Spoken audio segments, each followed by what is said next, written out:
Hello नमस्कार दोस्तों। MP board class 12 English general आप पढ़ रहे हैं, जिसमें हम पढ़ रहे थे लेसन 17 द फंदे हेड। तो यहाँ पे इसके हमने 4 इंपॉर्टेंट क्वेश्चन कर लिए थे।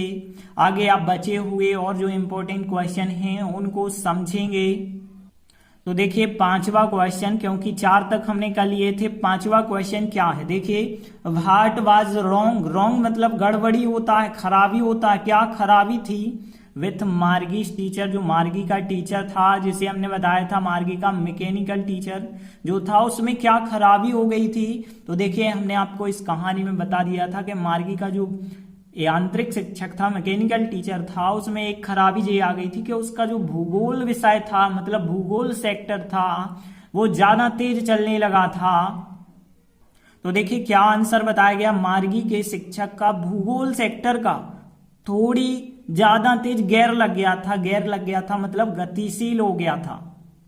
तो यहाँ पे देखिए इस आंसर को आप कैसे बनाएंगे। तो देखिए यदि हम बात करें, एक शब्द आप याद रखेंगे, आ लिटिल, मतलब एक छोटा सा, ठीक है ना। आ लिटिल का मतलब होता है एक छोटा सा। आ लिटिल टू क्विक, ध्यान रखना, आ लिटिल टू क्विक का मतलब होता है थोड़ी सा ज्यादा तेज, ठीक है ना। तो आ लिटिल टू क्विक का मतलब थोड़ी ज्यादा तेज हो जाएगा। बस एक वर्ड जे, बस भूगोल सेक्टर, भूगोल को तो जियोग्राफी आपको पता है, सेक्टर इंग्लिश शब्द है, तो यहाँ जियोग्राफी सेक्टर हो जाएगा। मार्गी का टीचर मतलब मार्गी अपोस्ट्रोफी टीचर, और यहाँ पे ऑफ हो जाएगा का के लिए। और गैर लग गया था, तो देखिए जे तो आपको गैर लग गया था, गैर क्रिया ही होती है, गैर मतलब गतिशील होना। तो देखिए यहाँ पे अब ज्यादा कोई वर्ड ऐसे है नहीं जो आपको पता ना हो। तो देखिए मार्गी के शिक्षक का भूगोल सेक्टर, तो देखिए यदि हम इसे लिखेंगे तो the geography sector of Margie's teacher, ऐसे ही तो बनाएंगे, द जियोग्राफी सेक्टर मतलब भूगोल सेक्टर ऑफ मार्गीज टीचर, मार्गी के टीचर का। फिर सहायक क्रिया जो वाज क्वेश्चन में लगी थी, वाज लगाएंगे।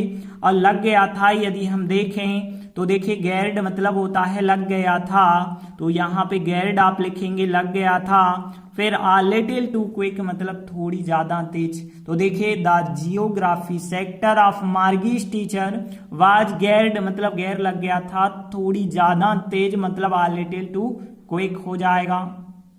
तो देखिए आंसर क्या बना, the geography sector of Margie's teacher मतलब जो मार्गी का टीचर था उसका भूगोल सेक्टर वाज गैर्ड मतलब गतिशील हो गया था, आ लिटिल टू क्विक मतलब थोड़ी ज्यादा तेज। तो देखिए यह आंसर बिल्कुल सरल सा आंसर है, 1-2 बार में ही आपसे बनने लगेगा। इसके बाद देखिए अगला छठवां question, very most IMP question, क्योंकि दीर्घ उत्तरीय क्वेश्चन में अक्सर ये क्वेश्चन पूछा जाता है, 2015-2020 में पूछा जा चुका है। तो देखिए छठवां क्वेश्चन क्या है, जस्टिफाई मतलब पुष्टि कीजिए द टाइटल, जो शीर्षक रखा गया है द फंदे हेड। द फंदे हेड का मतलब था वह मौज जो भी करते थे, जो शीर्षक रखा गया है इस पाठ का, इसकी पुष्टि करना है, बताना है यह शीर्षक ठीक है या नहीं है और इसके अंतर्गत क्या क्या बताया गया है। तो देखिए यह शीर्षक बिल्कुल ठीक है, इस पाठ को बिल्कुल अच्छा सूट करता है यह शीर्षक, क्योंकि यहाँ पे कहानी की बात करें तो टॉमी और मार्गी को इसमें एक पुरानी पुस्तक मिलती है और वे पढ़ते जाते हैं। उन्हें पता चलता है कि पुराने जमाने में, पास्ट टाइम में कैसे स्कूल होते थे, कैसे बच्चे जो है पढ़ते हुए मौज करते थे, कैसे अध्ययन करते थे, यह सब जो है बताया गया है।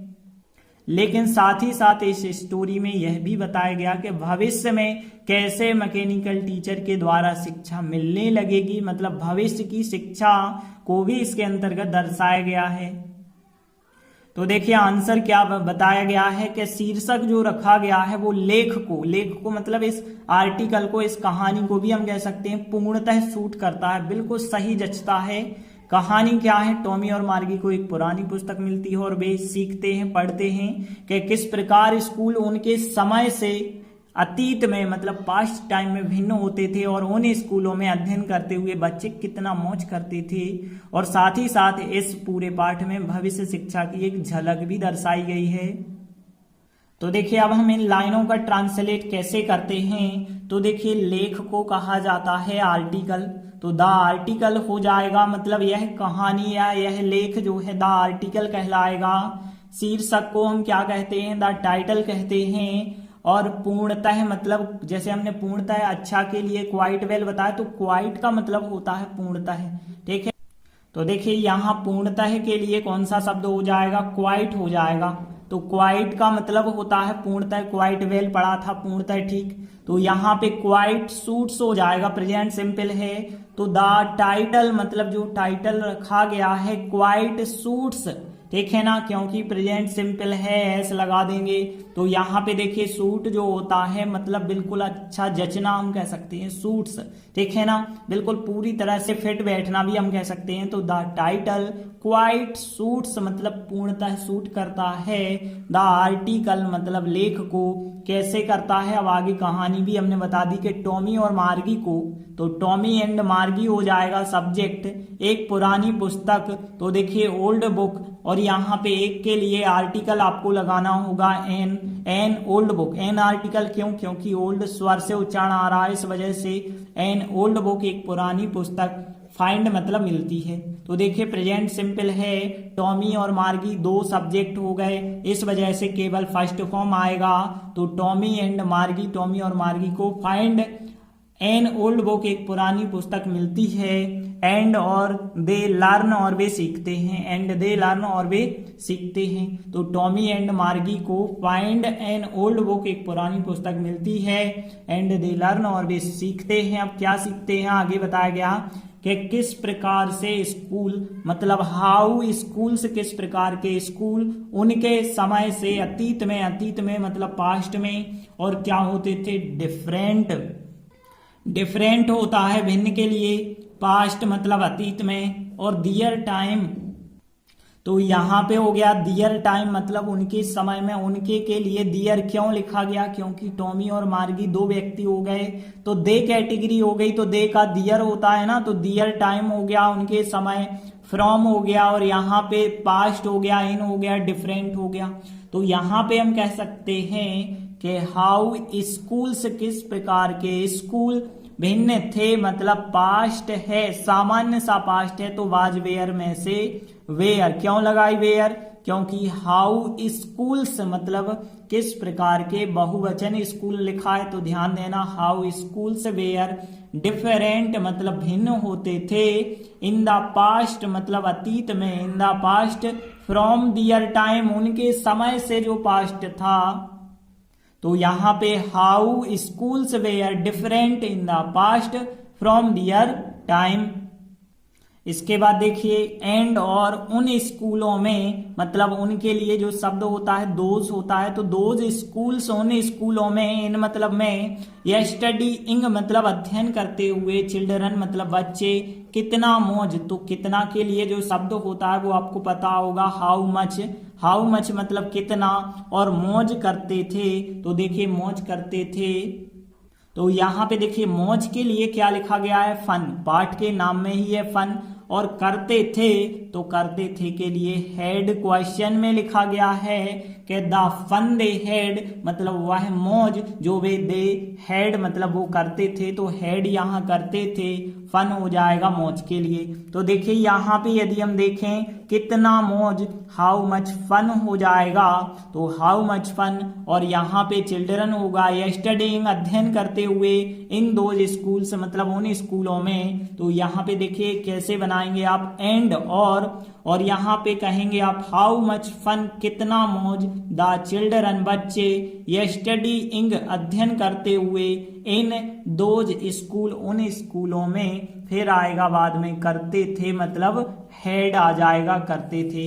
और फिर अगली लाइन है, यह भविष्य शिक्षा की एक झलक दर्शाता है, पूरा का पूरा जो पाठ है भविष्य शिक्षा मतलब फ्यूचर एजुकेशन की एक झलक के लिए देखिए शब्द होता है ग्लिम्स, ठीक है ना, ग्लिम्स का मतलब होता है झलक, ठीक है ना, तो झलक के लिए ग्लिम्स हो गया, और शो करना मतलब दर्शाना होता है, तो ये तो आपको पता है। तो इट मतलब यह है, शो मतलब दर्शाना, लेकिन इट के हिसाब से एस वाला फॉर्म, तो शोज, इट शोज यह दर्शाता है, आ ग्लिम्स एक झलक दर्शाता है, ऑफ फ्यूचर एजुकेशन मतलब भविष्य शिक्षा की, तो इट शोज यह दर्शाता है, आ ग्लिम्स एक झलक ऑफ फ्यूचर एजुकेशन मतलब भविष्य शिक्षा की। तो देखिए एक बार हम जो है पांचों लाइनें ट्रांसलेट कर लेते हैं। The title quite suits the article Tommy and मार्गी। टॉमी और मार्गी को फाइंड मिलती है एंड एन ओल्ड बुक मिलती है एंड दे लर्न और वे सीखते हैं एंड दे लर्न और वे सीखते हैं। हाउ स्कूल्स वेयर डिफरेंट, किस प्रकार से स्कूल भिन्न थे। इन द पास्ट, अतीत में। From their time. And how much fun, कितना मौज। द चिल्ड्रन, बच्चे। स्टडीइंग इन दोज स्कूल, और हैड मतलब करते थे। इट मतलब यह, सोज दर्शाता है। अ ग्लिम्स एक झलक। ऑफ फ्यूचर एजुकेशन मतलब भविष्य शिक्षा की। तो देखिए आंसर क्या होगा, पूरा आंसर द टाइटल, जो टाइटल रखा गया है क्वाइट सूट्स पूरी तरह ठीक बैठता है द आर्टिकल मतलब इस कहानी को। टॉमी और मार्गी को क्या होता है, फाइंड मिलती है, एन ओल्ड बुक मिलती है, एंड दे लर्न और वे सीखते हैं। अब क्या सीखते हैं कि हाउ स्कूल्स, किस प्रकार के स्कूल, वेयर डिफरेंट भिन्न थे। इन द पास्ट मतलब अतीत में। फ्रॉम दियर टाइम उनके समय से। एंड हाउ मच फन और कितना मौज। द चिल्ड्रन बच्चे। स्टडिंग अध्ययन करते हुए। इन दोज स्कूल उन स्कूलों में। हेड मतलब करते थे, तो उन स्कूलों में अध्ययन करते हुए बच्चे कितना मौज करते थे। इट शोज यह दर्शाता है। अ ग्लिम्स एक झलक दर्शाता है। ऑफ फ्यूचर एजुकेशन के भविष्य में शिक्षा कैसे हो जाएगी उसकी एक झलक दर्शाई गई है। तो देखिए बहुत आईएमपी क्वेश्चन है, इसे जरूर आप कर लें। 2-3 बार यदि आप बनाएंगे तो आराम से आपसे बनने लगेगा। देखिए अगला 7वां क्वेश्चन है, how was a mechanical teacher, किस प्रकार से कि यांत्रिक शिक्षक सुपीरियर होता है मतलब श्रेष्ठ होता है। टू अ ह्यूमन टीचर मतलब एक मानव शिक्षक से। तो मानव शिक्षक से ज्यादा कैसे श्रेष्ठ होता है मैकेनिकल टीचर, यह आपको बताना है। मतलब पूछा गया है कि मानव टीचर और मैकेनिकल टीचर दोनों में क्या अंतर है, कैसे आप बताएंगे कि मैकेनिकल टीचर जो है बेस्ट होता है, सुपीरियर होता है। तो हम बताएंगे इस कारण से कहानी में जो बताया गया है, क्योंकि जो मैकेनिकल टीचर होता है हर बालक बालिका के दिमाग के अनुसार एडजस्ट हो जाता है, वो जैसे चाहे वैसे पढ़ा सकता है। मतलब वो यदि देख लेता है कि इस बच्चे की क्वालिटी इतनी है, यह बच्चा इतनी तक समझ लेगा, तो उस हिसाब से उसे पढ़ा सकता है और बेस्ट पढ़ाता है। तो देखिए आंसर क्या बताया गया, पाठ के अनुसार जो यांत्रिक शिक्षक मैकेनिकल टीचर होता है वो मानवीय शिक्षक मतलब ह्यूमन टीचर से ज्यादा स्मार्ट होता है। क्यों होता है, क्योंकि जो यांत्रिक शिक्षक है, जो मैकेनिकल टीचर है, हर बालक बालिका के दिमाग के अनुसार जो है एडजस्ट हो जाता है और बेस्ट सिखाता भी है। तो देखिए हम इन 3 लाइनों का ट्रांसलेट कैसे करते हैं। देखिए यहाँ पे पाठ के अनुसार, तो यहाँ पाठ के अनुसार को तो अकॉर्डिंग टू द लेसन हो जाएगा, यांत्रिक शिक्षक मैकेनिकल टीचर हो जाएगा, ह्यूमन टीचर मानवीय शिक्षक से ज्यादा स्मार्ट होता है। तो देखिए तुलना करी जा रही है, तो स्मार्ट का जो होगा सेकेंड डिग्री आएगी स्मार्टर, स्मार्टर आएगा और इसके साथ देन मतलब से ज्यादा के लिए देन शब्द आएगा। तो देखिए पहली लाइन का यदि हम ट्रांसलेट करें तो अकॉर्डिंग टू द लेसन मतलब पाठ के अनुसार, फिर इसके बाद आप लिखेंगे कि द मैकेनिकल टीचर, फिर इज आप सहायक क्रिया लगाएंगे, फिर स्मार्टर मतलब स्मार्ट होता है, देन मतलब से ज्यादा, ह्यूमन टीचर से ज्यादा। तो यहाँ पे देखिए पहली लाइन क्या होगी, according to the lesson the mechanical teacher is smarter than a human teacher because क्योंकि द मैकेनिकल टीचर जो होता है हर बालक बालिका मतलब हम कह सकते हैं ईच मतलब प्रत्येक होता है, और फिर यहाँ बॉय एंड गर्ल कह सकते हैं, तो ईच बॉय एंड गर्ल, और फिर ऑफ माइंड मतलब जो दिमाग को कहते हैं वो माइंड कहते हैं, और फिर के अनुरूप, यहाँ पे देखिए टू फिट का मतलब होता है के अनुसार या के अनुरूप, ध्यान रखना एडजस्ट हो जाना को एडजस्ट ही हम कहते हैं। अब देखिए यहाँ पे यदि वाक्य देखें तो यहाँ पे देखिए बिकॉज द मैकेनिकल टीचर, फिर देखिए पेसिव वॉइस के कारण इज थर्ड फॉर्म लिखा गया है, इज एडजस्टेड मतलब एडजस्ट हो जाता है, तो यहाँ पे because the mechanical teacher is adjusted हो जाता है टू फिट मतलब के अनुरूप द माइंड ऑफ मतलब दिमाग के अनुरूप, और फिर ईच बॉय एंड गर्ल मतलब प्रत्येक बालक बालिका के अनुरूप। ठीक है, तो because the mechanical teacher is adjusted मतलब एडजस्ट हो जाता है to fit the mind of each boy and girl, and और क्या करता है, बेस्ट सिखाता भी है। तो एंड टीचेस मतलब पढ़ाता है, सिखाता है, बात तो एक ही है, टीच में एस लगाएंगे। एंड टीचेस द बेस्ट और बेस्ट सिखाता भी है, एंड टीचेस द बेस्ट और बेस्ट पढ़ाता है या सिखाता। तो देखिए तीनों लाइनें अकॉर्डिंग टू द लेसन, और फिर the mechanical teacher is smarter than a human teacher because the mechanical teacher is adjusted हो जाता है to fit the mind of each boy and girl, and teachers the best. तो देखिए answer क्या बना है, अकॉर्डिंग टू द लेसन पाठ के अनुसार द मैकेनिकल टीचर मतलब यांत्रिक शिक्षक इज स्मार्टर देन स्मार्ट होता है, ह्यूमन टीचर से ज्यादा स्मार्ट होता है, बिकॉज द मैकेनिकल टीचर क्योंकि जो मैकेनिकल टीचर होता है वो एडजस्ट हो जाता है टू फिट के अनुसार the mind of each boy and girl मतलब प्रत्येक बालक बालिका के माइंड के हिसाब से, एंड टीचर्स द बेस्ट और बेस्ट सिखाता है। तो देखिए यह क्वेश्चन बहुत सरल सा था, आप लोगों से बन जाना चाहिए, क्योंकि यहाँ पे देखिए ज्यादा बड़ा नहीं है, 2-3 बार ट्रांसलेट आप करेंगे बिल्कुल आराम से बन जाएगा। इसके बाद देखिए जो लास्ट क्वेश्चन है, भले ही परीक्षा में नहीं आया लेकिन इससे भी आप कर लें। तो देखिए 8वां क्वेश्चन क्या है, व्हाट डिफरेंस मतलब क्या अंतर बिटवीन के बीच आ real book and tally book. 2 book होती हैं, रियल बुक मतलब जो हम किताब पढ़ते हैं हाथ से पकड़ते हैं वो रियल बुक है, टेली बुक मतलब जो कंप्यूटर की स्क्रीन पे होती है किसी एप्स के माध्यम से होती है वो कहलाती है टेली बुक। तो डिड टॉमी पॉइंट आउट, तो टॉमी ने क्या अंतर निकाला, रियल बुक और टेली बुक के बीच क्या अंतर होता है। तो देखिए टॉमी के हिसाब से जो अंतर था, टॉमी ने बताया कि रियल बुक ऐसी बुक होती है जो कागज पे छपी होती है, हम एक बार उसे पढ़ते हैं और फेंक देते हैं, लेकिन टेली बुक को आप फेंक नहीं सकते, टेली बुक क्योंकि कंप्यूटर की स्क्रीन पे होती है। तो देखिए क्या उत्तर बताया गया है, वास्तविक किताब पढ़ने के बाद यह फेंक दी जाती है लेकिन टेली बुक नहीं फेंकी जाती, मतलब हम कहेंगे टेली बुक नहीं। तो देखिए यहाँ पे कैसे हम इन 3 लाइन का ट्रांसलेट करते हैं, लाइन तो एक ही है बस हमने थोड़ी अलग अलग करके लिखा है।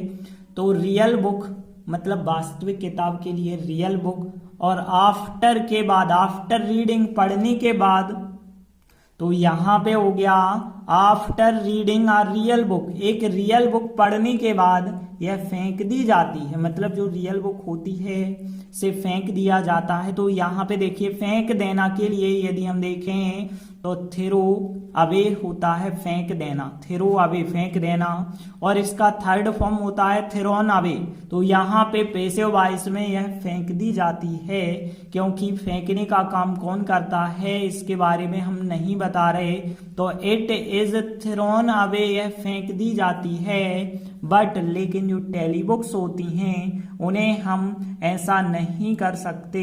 तो आर नॉट, जो टेली बुक्स बहुवचन हो गई यहाँ पे, आर नॉट उन्हें हम ऐसा नहीं करते। तो आंसर क्या बना यहाँ पे, after reading our real book, real book को पढ़ने के बाद इट इज थ्रोन अवे से फेंक दिया जाता है, बट टेली बुक्स जो होती हैं उन्हें आर नॉट ऐसा नहीं करते हैं। तो देखिए आंसर यहाँ पे क्या बना, आफ्टर रीडिंग आ रियल बुक, जो रियल बुक होती है उसे पढ़ने के बाद इट इज थ्रोन अवे से फेंक दिया जाता है, लेकिन जो टेली बुक्स होती हैं उन्हें आर नॉट नहीं फेंक सकते। तो देखिए इस प्रकार से ये आंसर भी सरल था। तो हमने 4 आंसर समझे, इसी के साथ हमारा यह अध्याय कंप्लीट होता है। इसके महत्वपूर्ण क्वेश्चन इतने ही थे। आगे के वीडियो में हम आगे का अध्याय शुरू करेंगे, तब तक के लिए धन्यवाद।